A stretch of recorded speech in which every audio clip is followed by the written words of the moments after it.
Understanding the evolution of the early universe is an important aspect of modern astronomy.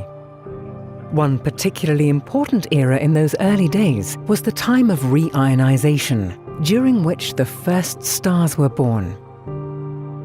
Hubble has allowed us a first glimpse into that time, but the James Webb Space Telescope will push the door wide open.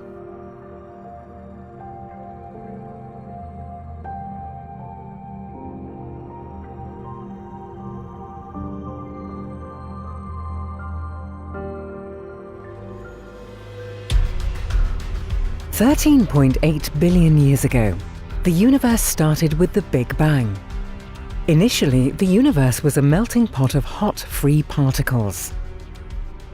As it started to cool down, the protons and neutrons combined and attracted free electrons to form neutral atoms, mostly hydrogen, but also some helium.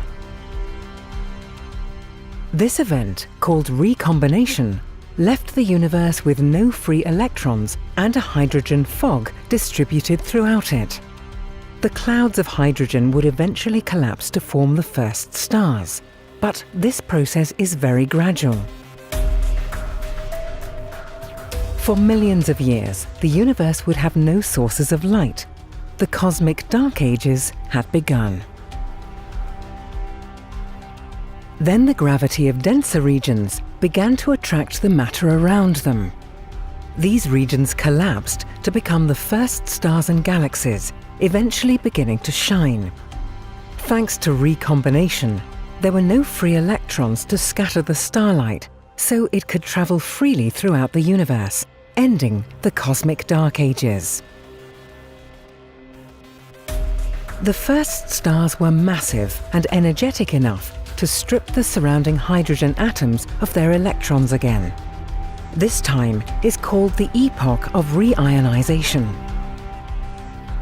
This era began probably as early as 400 million years after the Big Bang, and it lasted for several hundred million years.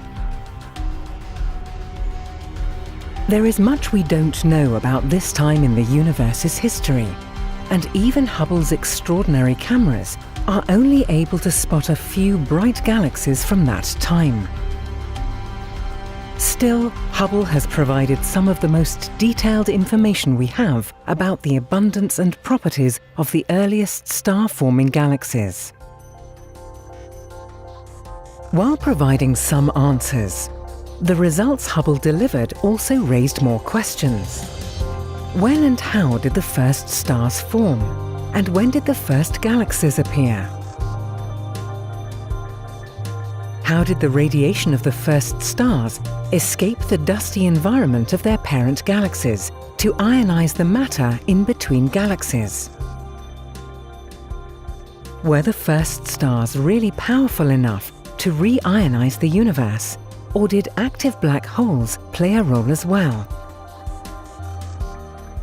The forthcoming NASA-ESA CSA James Webb Space Telescope, with its infrared-sensitive cameras and gigantic 6.5-meter mirror, will be able to teach us about these early days of the universe.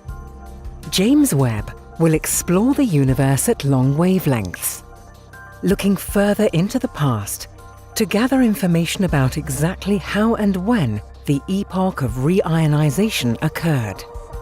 This will shed more light on this epoch, during which the first stars started to illuminate the universe. We are ready to be surprised by nature beyond our wildest imaginations.